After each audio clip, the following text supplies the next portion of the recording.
We're not stressed. It's the middle of the spring semester, but we're not too busy for ditching our loved ones for 2 hours and going to the movies.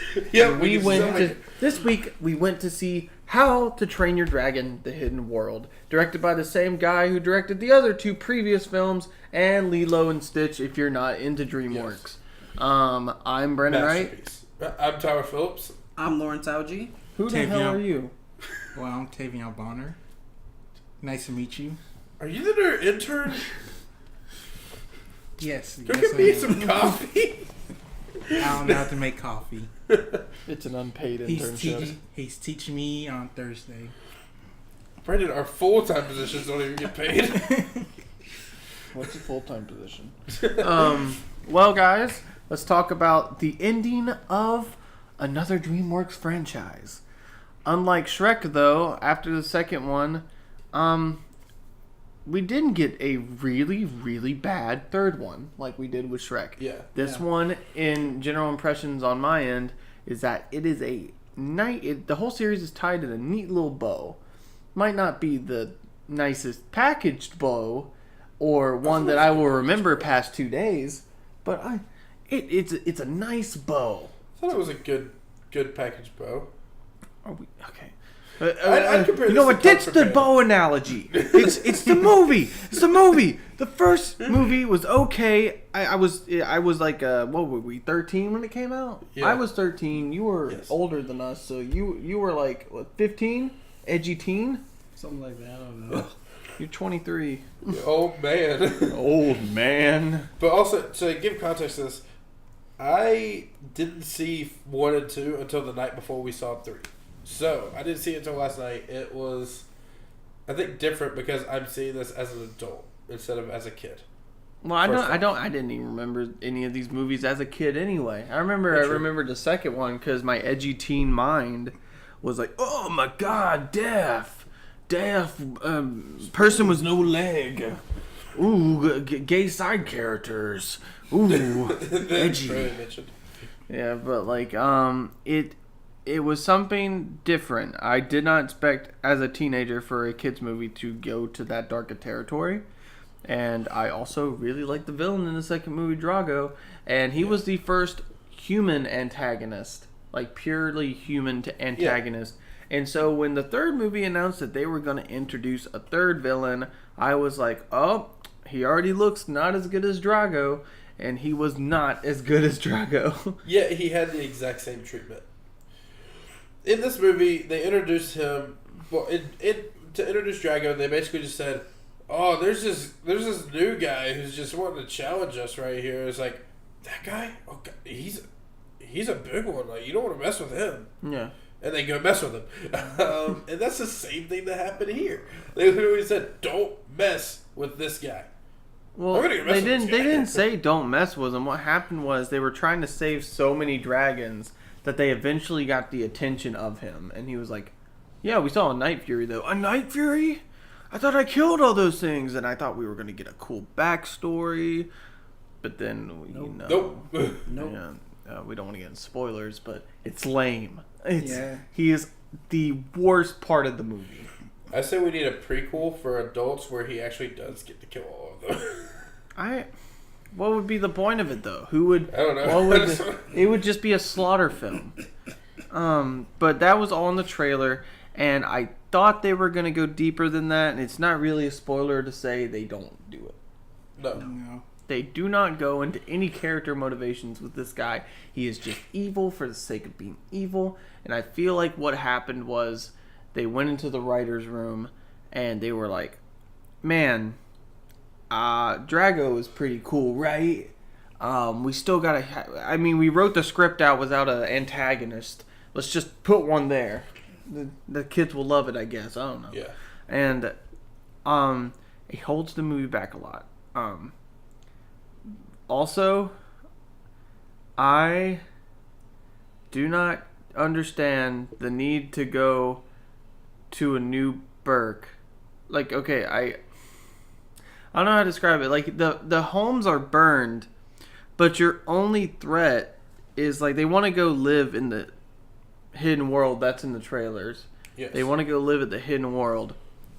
But I don't see why they don't move back once something happens in the plot that we won't talk about or whatever. Yeah. That's just like a get to small that. plot detail. There's just a ton of like little things. I'm like, but why though?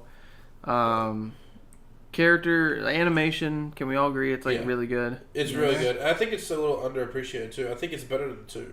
Oh yeah. Well, yeah, time will but do like, that. the thing is, we compare 2 and say it's amazing because we went from 1 to 2. 2 just had similar quality to 3. I also think 2 had better character dialogue writing. Yeah, I'll give you that. Like the dialogue between characters was more natural and fluid in 2, I'll give you as that. opposed to 3, which just feels like very much like this is what a kids movie side character would say. Yes, my phone is going off. Do not pay Wow, attention to the Brandon, man. Silence your phone in the movie. Whatever. But hey, what can I say? I'm a popular guy. Okay, listen. But okay, the character dialogue is just really stilted and awkward because it's just like kids will love this line. It'll be funny for the kids. As opposed to the other 2 movies that felt like maybe I, as a teenager or an adult, had a back row seat and was like can still enjoy it. Was this one they were just like, see ya, old man, it's kids show now. It's like that's what it felt like with this final movie. Which it literally is a kids show on Nickelodeon. Like they made a show out of this. Yeah. I feel like that isn't an, Netflix. Netflix. On Netflix? Yeah. Oh, Netflix took it over? I feel like Okay. that still isn't an excuse. I will say I've been hearing that more recently, just with other arguments. Like when I say that the last act of the Lego Batman movie was absolute terrible awfulness, people are like, it's a kids movie, and I get so mad. And this will probably be the same justification I hear from other people for How to Train Your Dragon 3, is that it's a kids movie. That's still. Kids get. I got as I grew up an amazing stories like Tarzan, Aladdin, The Lion King. These movies weren't afraid to take risk in terms of their storytelling. It wasn't just like the power of friendship saves all. Hell, some people got like Hamlet was lions growing up. Yeah, true. Like, We so did. We did. that is pretty cool. What can you say about this movie? Learn about the power of friendship and how to. Oh, that was a bit of a spoiler, wasn't it? Yeah. How to let just put a beep there. How to let your how to fuck a dragon. How to fuck your dragon. Starring Donkey. Donkey. No, but like, but yeah, I would say that this was a successful cash cow overall. It got DreamWorks the money it needs. And I don't see us remembering this franchise 5 years from now. Well, it also just ended the series in general. Like somebody would have came along if they didn't make this movie like in 2 or 3 years about, hey, when are we getting that next one? Like what's gonna happen? What happened to them after this one? I don't need to know that he had stuff happen. I was about to go into a spoiler. Can we just say like, okay, overall scores? Should we go? Can we go? Yeah. Can we do that? Well, Tim, For me, I'll give it a 6 out of 10 because, once again, like Brandon was saying, the animation is good. I actually like the music for it as well, but the character lines and then the story behind it, I felt instead of having this build up to a dramatic climax, it kept having problem, real quick solution, problem, real quick solution instead of letting this roll on out. And they kids stuck with one problem throughout for the rest of the movie. It would have been better. And I also believe they could have stayed in Bert instead of trying to find the hidden world. Yeah, I didn't really go into that much, but the hidden world aspect is really weird, and we'll go into the hidden world and how it's in the plot, but I don't want to go too far into it because for it to be such a principal plot element that it's in the title, it's a little underdeveloping. That aspect is really underdeveloped. Lawrence, Did you? No. Okay. what happened? Did you hear that? No. Something made a noise, and I thought it was the light. But for me, the movie was like a 7. I really like the animation. I love the music. the side characters, you see more of them in this movie than you did in the last movies. Honestly, which I kind of chuckled at. It was funny. It was like the funny movie in the series. It was a nice conclusion. I like the very end. I like the very end of the movie. I agree with that. Yeah. Oh yeah. They had a cool little animation sequence at the very beginning for DreamWorks, and I loved it because it looked like it was all painted. Yeah, with like that was watercolors. cool. It was gorgeous. And I agree with what other people have been saying about story, the villain. So yeah, 7. Overall, as a package, I do think the third one has the best humor. Like we said after the movie, Yeah. if you're here for some giggles, this one will give you the most out of any of the trilogy. I will say, in terms of dramatic or effective storytelling, it takes a dive because of that, or just kind of flat lines. The worst part, by the way, I'm going to give it a 5 out of 10. But can we talk about the worst part of the entire series is Astrid? Can we just let them know that they don't get better? Well, I know. I just want to. It's not a spoiler. I was just going to say Astrid's terrible, but go ahead. I disagree a little bit. So About Astrid and a couple other things. So I believe the storyline was good. The humor was great. I do agree with like some of the character dialogue and setting up was a little bit downgraded because of the humor. But the beginning wasn't that great because it was the same as the second one. It honestly felt the exact same to me. Literally just a guy coming to conquer dragons. That was it. But the ending, I think, takes it above the other two compared to the ending. So I love this ending. I was feeling it. I was emotional. I did not feel a thing. If the beginning was better, I would have given it an 8, but I gotta give it a 7 because of the beginning. Like, it is not that great. And I just hit my toe on the table and it hurts. Should we start going into spoilers? Yeah. Astrid sucks balls. She She is do enough to actually merit getting told she's I bad. think that's why. I think that's why Yeah. she's so underutilized, but yet the writers want me to care about her, and I don't care. I think she's just supposed to be like this ideal hot girlfriend who he gets, and life is just better because he was just a super nerdy guy who got the super hot girl. See, I always thought of her as a replacement for Toothless. What? At the end of this movie, I really thought she was a replacement for Toothless. Wait, so you thought he was gonna ride her? In a way. Come on, babe. Well, I mean, she had her own dragon. She could have been riding him. But like the thing is, Good after God, the Lawrence. first movie was already terrible with her as well, because the first Oh, movie, yeah, she sucked in the first one. yeah, because she just went from "I don't like you" to "I want to marry you," and then the second movie's just like let's keep us separated the whole movie, and then the third movie just kind of she's just there to be a good wife character, and I hate it so much, and it's so annoying. Her entire purpose in this movie is just to be like, "You got this, babe." But Like, she's also a literally second in every time command, she's- like, because everybody else is screwing up in the missions, and she's coming in saving the day. That is true. She did. So I think she has more than what you're leading to be on. No, the thing is, she doesn't have any like teamwork capabilities. She's just going to save people because she's the most skilled. It was shown in the first movie that she has the most skills out of any of them, in terms of like any form of like tactical anything. But You know what bothered me? When they went on the like final assault, and it was just like the same 5 characters, and they have like an entire village full of grown men Vikings just back home. Yes. Who all know how to fight and kill and to fight dragons. They were trained to fight dragons, and yet they just left it to these 5 kids or 6 kids. However many. This is like an anime world. Let's send kids to go save the whole entire world from a natural disaster or something. Yeah. Pretty much. Beyblade, Yu-Gi-Oh, Pokemon. Yeah, they all just let's let 11-year-olds solve the world's problems. Drago is the best villain in the series. Even though all the villains in this series are underdeveloped, he had a cool backstory and he had no arm. And I thought Yeah, that I'll was agree with cool. that. And also, he was sinister, man. He walked away from like Hiccup's father's death with a grin and just walked away. That's so cool. I don't know.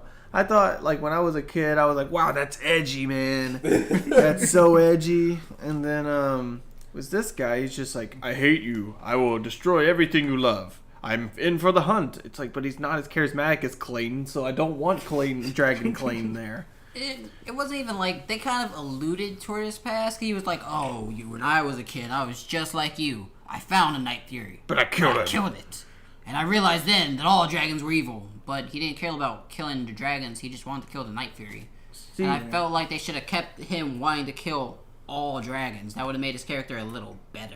I think if they spent literally a 2-minute flashback Yeah. of him, of like showing the young villain, seeing his village and family get wiped out by a Night Fury, and it's so different than what Hiccup had to go through. If you made it like a contrast, where instead of You'd like be able to sympathize for him. Yeah. if Just you a like, little. if you saw even if it wasn't that much, all we get is dialogue, no visuals or anything. We just know they killed like my family or like they killed my village, and so I killed it. But like, I mean, Night Furies had done a lot to Burke too. I think like just having them be polar opposite types of characters would be cool to dissect if they were to do anything with this villain at all, but they did not, and so he's just there. And I don't know, it really lessened the story for me because they tried to act like he was such a big threat, but he wasn't. And it's weird that the characters were acting like he was. Yeah. Um, Right. So, any final thoughts? We're at like past 17 minutes. Second one's the highlight. I still feel like it was just the wrong plot. The entire plot should have been searching for the hidden world. That should have been the plot. That should have been the entire plot of the movie, like a quest movie. It should have been a quest movie. It didn't need a villain. They didn't need a villain. They didn't need to have a villain. They could have just made it a quest movie, and it would have been amazing. Okay. It would have been amazing. Can we talk about how they found the hidden world just by just accidentally coming upon it? Yeah. Eh. They Yeah. literally just came upon it. They were like, "Oh, we found the hidden world. Where are we? Well, we found Well, no, it." they were just tracing Toothless. And Toothless. That's so. Yeah, but they found it like they were just flying around, and it was like, "Oh look, The hidden let's go world. down there." Okay. That was so. Well, no, the dragon was sniffing for Toothless and knew that it was. No, down no. there. I mean No. Toothless. I mean Toothless and his girlfriend. Oh. They Well, were no, I just. think the girlfriend probably came from it. Yeah. Because that's why they didn't Oh. see. They haven't seen a Night Fury in a while. I guess that would make sense, but they didn't. They should have alluded to that a little better. I feel like if that's what they. I were thought her going for. leading him to it was enough. No, I knew did- all this, but Oh, it's I still didn't catch lame. that. Yeah. I didn't catch that at all. But don't you think it's Wait, still lame that the what- title like thing they're trying to find is like that easily findable? I still that think- the map meant nothing. Go ahead. Yes, it is. But I also still think if that's true, how the hell did she get caught in the first place? Why would she leave? There's so many There's questions. no reason to Explore. leave. Exploring. Also, She I've doesn't never. care to- what is there to explore? Also, I've never seen a more lazy original character design than Light Fury. Yeah. It's like an Yeah. original Sonic fan character. Do not steal. Like levels of just color swapping. It's like to kick. It's like you said, Rose, Amy, and Sonic. Sonic. But I think it's more like Tikal and Knuckles. Knuckles, who literally look exactly alike, except she's a little lighter. And she has braids. Light Fury's just white. She's just white, and She she has no might have a spikes. vagina. She might have a vagina. But who knows? I don't think did Night Fury have a penis? That's a different topic. No. I don't. Oh god. Also, never mind. Yeah, the last scene didn't get me. Last scene didn't get me, guys. It didn't get me It got anywhere. me. Well, not the last scene. It got you. It got me. Yeah. The I'm a scene soulless where he bastard. says goodbye was what Oh, got yeah. me. That's what got Yeah. me. Now him flying around with his kids, nah, that didn't get me. That was just like, okay. It was more. I liked it when he saw him again. I was like, oh yeah, they Yeah. met again. I was wondering. I was sitting there like, how in the world did Toothless forget this man already? Like, I know it's not. It's. He's been got while, a but it's beard, like man. 5 years. I thought about that too. I was like, bro, I mean, it's been a couple years, but You spent like 10 together. yeah, that's your boy. Come on now. Yeah. Also, can we talk about how Hiccup went from in the first movie to I'll have her home by 7 to at the end I'm screwing your daughter. Like it was when he had that beard, it was man. No, it's It was John Krasinski level move up. It was that I'm her daddy now look. That's what that is. Oh, That's what they okay. call that. That's what they call that. But for people who enjoyed the first two movies, I would say wait till streaming. I don't know. This movie's just super lame to me, guys. It's just I enjoyed it. I think it's good. It takes a lot for me to get bored that easily. Like I don't know. There's a lot of lulls periods in this movie. Can you name like half the side plot points that they went into that took up 30 minutes of our time? Wait, quick question. Who the fuck was those generals? Like, they kept coming up, but I still have no clue who the fuck they are. Yeah, I think they're Next supposed. movie. I think they're supposed to be like, because in the second movie they alluded to the fact that there's like a bunch of chieftains who are or warlords who are all meeting together and like trying to take on the dragon threat. So I think they were like what was left of that. One was Asian though, so I was like, I don't know why you're there, bro. You're not Viking. But Stork said he was the only one that got out of that. He said everyone else died. Oh, never mind. I have no idea. maybe it's the Democratic chieftains as opposed to the Republican ones. Let's end this here. I knew the Democrats took over the House. Oh God. Oh. All right, guys. Yeah. Well, before we get into deep conversation of politics, I think we're going to close this one out. So we'll end up seeing you next week. Overall, With our this next podcast. movie was pretty toothless. Bye, guys. Bye. See ya. I'm about to kill Brandon. Camera, that's the only other one. Well, guys, we're recording. Let's do this. All right. I'm tired of my life, and welcome to the Inner Circle. It is currently 12:25 and we are recording this. No. You're ruining the vibe, man. We're chill. We're not stressed. Fuck!